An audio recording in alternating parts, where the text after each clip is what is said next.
नमस्कार दोस्तों, मैं हूं दिनेश के वोरा। बहुत बहुत स्वागत है आपका डेली न्यूज इंडिया 1.0 के इस प्रोग्राम के अंदर।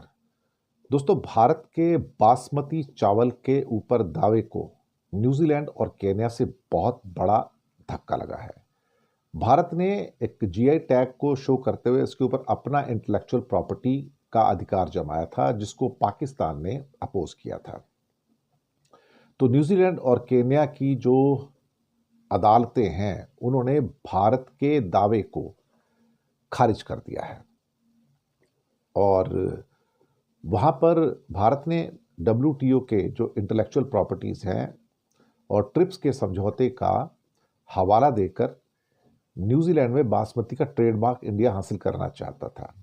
केन्या में 6 किस्म की बासमती की किस्मों को ट्रेडमार्क दिए जाने पर भी भारत ने आपत्ति जताई थी, लेकिन दोनों देशों की अदालतों ने, न्यूजीलैंड की और केन्या की अदालतों ने भारत के दावों को अस्वीकार कर दिया, रिजेक्ट कर दिया। और भारत की दलील थी कि बासमती को भारत में जीआई टैग प्राप्त है, तो हमें ये फैसिलिटी होनी चाहिए कि ये बासमती का शब्द हम ही यूज़ कर सके, कोई और ना कर सके। लेकिन न्यूजीलैंड की अदालत ने जो फैसला दिया है वो ये कहा कि नहीं, दुनिया में बहुत जगह ये होता है और हम आपको एक exclusive use of basmati rice नहीं दे सकते। जज ने माना कि न्यूजीलैंड का फेयर ट्रेडिंग एक्ट 1986 बासमती जैसे प्रोडक्ट को जो उसके जस जगह से निकलता है, उस पर जो कई भ्रामक दावे होते हैं, उसको रोकने के लिए पर्याप्त है। और अल्टीमेटली भारत का जो दावा था, केन्या की सरकार और अदालत ने और न्यूजीलैंड की अदालत ने, दोनों ने रिजेक्ट किया। भारत ये चाहता था कि पाकिस्तान जब अपना चावल बेचे तो बासमती नाम से अपना चावल ना बेच पाए, लेकिन इसे न्यूजीलैंड ने ये खारिज कर दिया।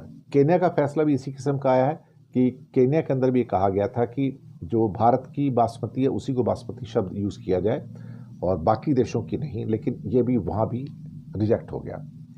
पाकिस्तान के चावल उद्योग ने न्यूजीलैंड के फैसले का स्वागत करते हुए कहा कि इससे उसके बासमती प्रोड्यूसर होने के नाते में एक लीगैलिटी उसको मिलेगी और उसकी मजबूत जो स्थिति है उसको पेश करेगा।